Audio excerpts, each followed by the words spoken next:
Avez-vous entendu parler de cette petite affaire assez magique? Honnêtement, c'est vraiment très intéressant. Merci Hugo pour le partage là, de ce petit article. C'est grâce à Hugo sur Twitter que j'ai eu vent de cette affaire.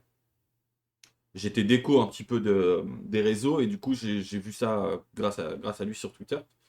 Donc merci à toi. Et je regardais le truc. Alors c'est l'histoire, une histoire encore rocambolesque de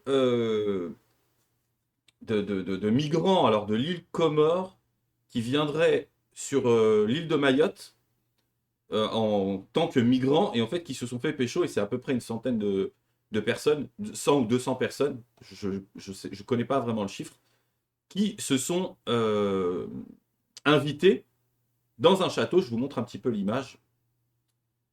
Dans un château d'une valeur de peut-être quelques millions d'euros, hein, si je peux me permettre de le dire comme ça. Donc ils ont été déportés, enfin importés du coup. Mais en fait, on ne sait pas trop parce que c'est dans le pays quoi. Donc ils ont été expatriés, voilà, de Mayotte pour venir en France. Alors dans un château des Yvelines, ah oui, alors, accueillir 200 réfugiés africains venus de Mayotte. Voilà. Donc comme ça, vous avez le chiffre. Et en fait, je vais vous montrer. Hein, il y a l'article, mais je vais vous le lire sans vous montrer le truc parce que c'est un peu. Moi, j'ai pas envie de cliquer sur m'abonner ou mon cul sur la commode. Donc, je vais vous lire un petit bout, quelques bouts de l'article. Comme ça, voilà, vous allez comprendre en essence ce qui s'est passé. Le château de Tiverval-Grignon confirme son importance stratégique dans l'accueil des réfugiés. Lundi soir, un avion en provenance de Mayotte doit se poser à Roissy-Charles de Gaulle avec 195 exactement passagers à son bord après avoir été conduit en car jusqu'à ce château installé au cœur des Yvelines. Ces réfugiés ont été pris en charge par l'association caritative Emmaüs. Donc les fils de pute de traite à la nation de chez Emmaüs. Euh, c'est la première fois qu'un tel contingent venu de l'île Hippocampe, je ne sais pas pourquoi on l'appelle comme ça, pardonnez-moi, peut-être la forme de l'île, je ne sais pas, est accueilli en métropole. Alors là, on est bien. Originaire de l'Afrique de l'Est, ces migrants s'étaient installés ces derniers mois dans ce département français de l'océan Indien, situé entre le Mozambique et Madagascar. Contrairement aux milliers de clandestins comoriens qui vivent à Mayotte, aucun d'entre eux n'est en situation irrégulière. Ah, tiens, c'est intéressant ça. Ils disposent tous du statut international de réfugié politique. Ah oui, d'accord.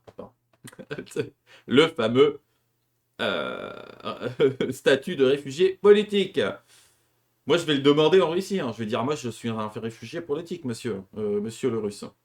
Je viens chez vous pour sauver mon âme et l'âme de mes enfants et de ma compagne. Hein. C'est ce que notre pays est en déclin. Donc, bénéficiaires du droit d'asile, les 2 tiers viennent du nord de la République démocratique du Congo, touchée par une guerre civile dans la région du Kivu. Qui l'a vu, qui ne l'a pas vu, mais aussi du Rwanda, de la Somalie, du Burundi. Alors, en ouverture des guillemets, ce sont essentiellement des familles. Alors, des familles, d'accord, ou des femmes seules qui logent dans un stade à proximité de Mamoudzou. Pardon pour la prononciation. La préfecture de Mayotte. Dans des conditions déplorables, donc, pour ces gens. Dans le contexte tendu que connaît actuellement l'île, l'acceptabilité locale de à leur égard sétiolet, pardonnez-moi, indique une source préfectorale pour expliquer la soudaineté, ouais, le soudain transfert, quoi.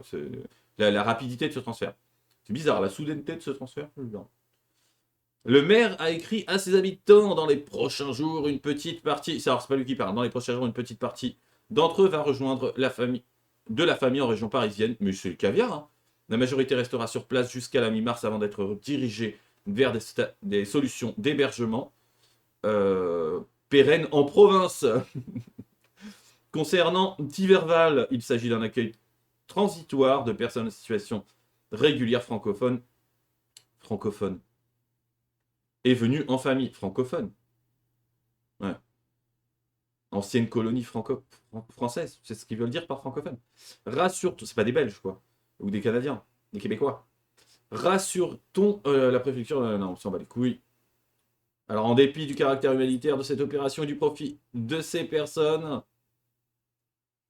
Nadine Gohar, la maire sans étiquette, ah bon, de la commune de 1100 habitants, a toutefois écrit ce lundi matin à ses administrés pour les prévenir.